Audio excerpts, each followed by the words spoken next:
नमस्कार दोस्तों, कैसे हैं आप सब लोग। स्वागत है आपका मेरे ब्लॉग में। तो आज है आंवला एकादशी और आंवला एकादशी की आपको बहुत बहुत शुभकामनाएं और आप सभी को होली की बहुत बहुत शुभकामनाएं। आज और अभी से होली की शुरुआत हो चुकी है। तो फाल्गुन माह के शुक्ल पक्ष की एकादशी को सभी को पता है कि आंवला एकादशी मनाई जाती है। तो यहाँ पे मैं सबसे पहले भोलेनाथ की पूजा करूँगी।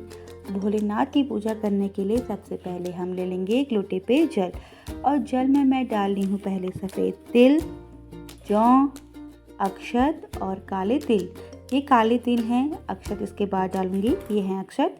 अगर आपके पास गाय का दूध है तो गाय का दूध भी आप डाल सकते हैं, शहद डाल सकते हैं। जो काफ़ी चीज़ें भोलेनाथ पे चढ़ाई जाती है आप वो सब डाल सकते हैं। मेरे पास जो चीज़ें हैं अभी मेरे पास, मैं वही चीज़ें डाल रही हूँ। और मैं डेली या हमेशा ही मैं शिव जी भगवान जी को इसी तरह से जल चढ़ाती हूँ और आज भी चढ़ा रही हूँ। और आज तो शिव भगवान का दिन ही है और माता पार्वती का दिन है, विष्णु भगवान जी का दिन है।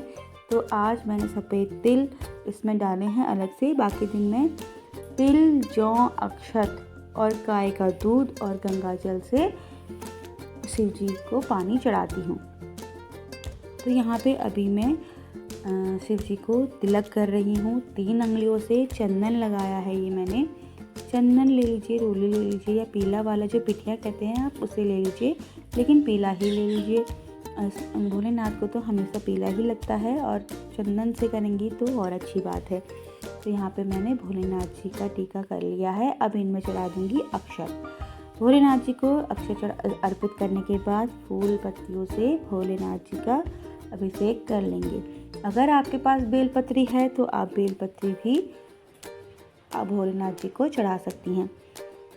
मेरे पास अभी यहाँ पे नहीं है तो इसलिए मैंने नहीं चढ़ाई। होने पर मेरे पास बेलपत्री वैसे मैंने लगाई है, लेकिन आज भोलेनाथ जी का दिन था तो मैंने बेलपत्री नहीं तोड़ी। हमेशा एक दिन पहले ही बेलपत्री तोड़नी चाहिए, चाहे आप सोमवार के दिन चढ़ाते हैं या कभी भी आप बेलपत्री से अगर आपको भोलेनाथ जी को बेलपत्री चढ़ानी है तो आप उसे एक दिन पहले ही तोड़ लीजिए। जिस दिन अगर आप भोलेनाथ जी की पूजा जिस दिन आप कर रही हैं उस दिन आप बेलपत्री ना तोड़ें। एक दिन पहले ही बेलपत्री को तोड़ के रख लीजिए, क्योंकि भोलेनाथ जी का वास भी बेलपत्री में होता है। हमेशा भोलेनाथ जी को बेलपत्री से चढ़ती है, इसलिए हम उस दिन बेलपत्री नहीं तोड़ सकते। तो मैंने भोलेनाथ जी को अभी यहाँ पे रंग भी लगा दिया है, रंग चढ़ा दिया है भोलेनाथ जी पर। और इसके बाद सारे देवी देवताओं को मैं टीका पिठिया कर लूँगी, उन्हें भी रंग लगा लूँगी। तो आंवला एकादशी को भगवान शिव और माता पार्वती की ही आराधना की जाती है, लेकिन आंवले के पेड़ों में भगवान शिव और विष्णु भगवान दोनों का वास होता है, इसलिए आज विष्णु भगवान जी की भी विशेष रूप से पूजा की जाती है। और लड्डू गोपाल को भी रंग अवश्य लगाया जाता है। जो लोग लड्डू गोपाल रखते हैं तो वो लोग भी अवश्य लगाते हैं। कथाओं के अनुसार यह माना गया है कि भोलेनाथ विवाह के बाद माता पार्वती को काशी लेकर आए थे, इसलिए यह दिन रंग भरी एकादशी के नाम से जानी गई है। काशी में यह एकादशी बहुत ही धूमधाम से मनाई जाती है। इस दिन होली की शुरुआत मानी गई है। मथुरा में हो या वृंदावन में हो, वहाँ फूलों की होली खेली जाती है। सभी लोगों के साथ काफ़ी मात्रा में भीड़ रहती है। वाराणसी, काशी में भी खेली जाती है। हर जगह अलग अलग तरीक़ों से होली खेली जाती है। कहीं लठमार होली खेली जाती है, कहीं फूलों की होली खेली जाती है और हमारे वहाँ रंगों भरी होली खेली जाती है। तो काशी में यह एकादशी बहुत ही धूमधाम से मनाई जाती है।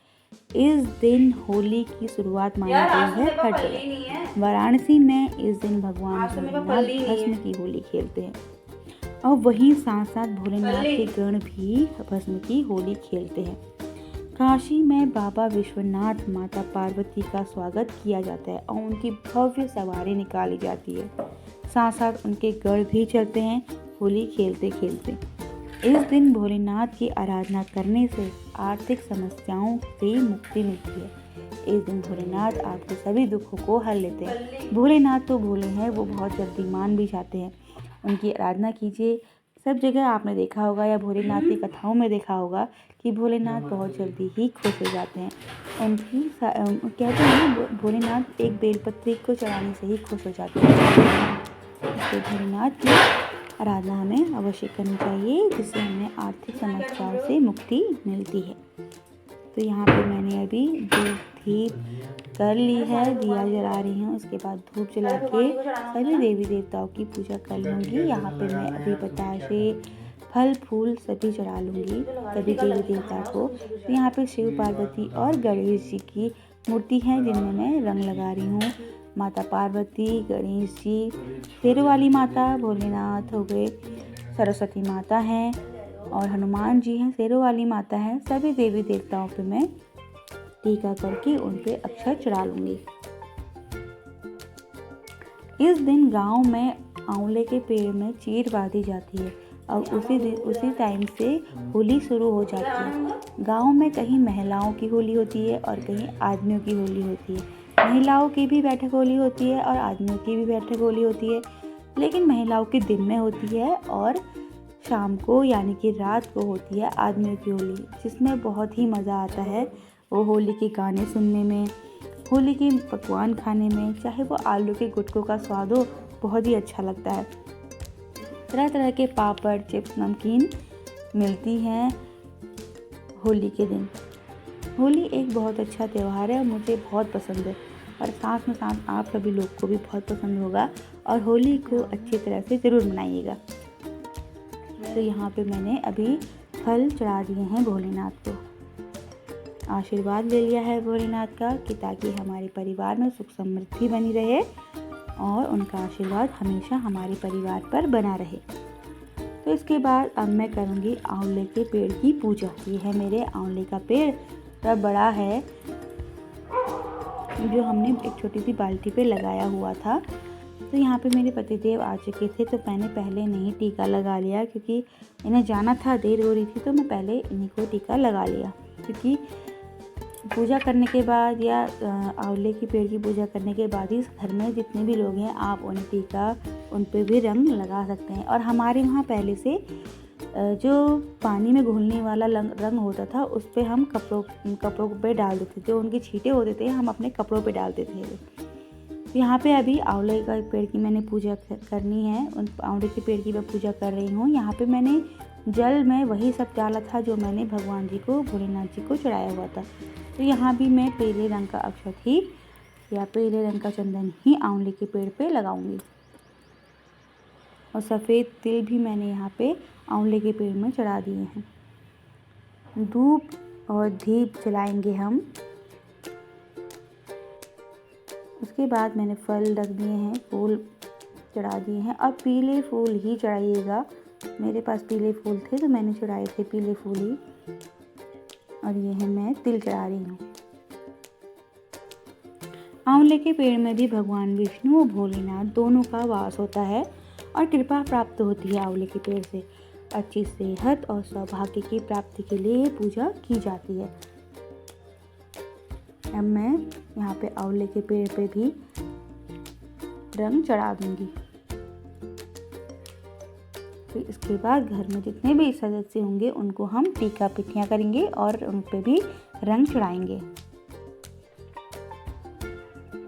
यहाँ पे मेरे पास आंवले नहीं थे, जो आंवले के मतलब फल होते हैं, पेड़ के फल होते हैं, वो नहीं थे, वो भी चढ़ाते हैं लोग।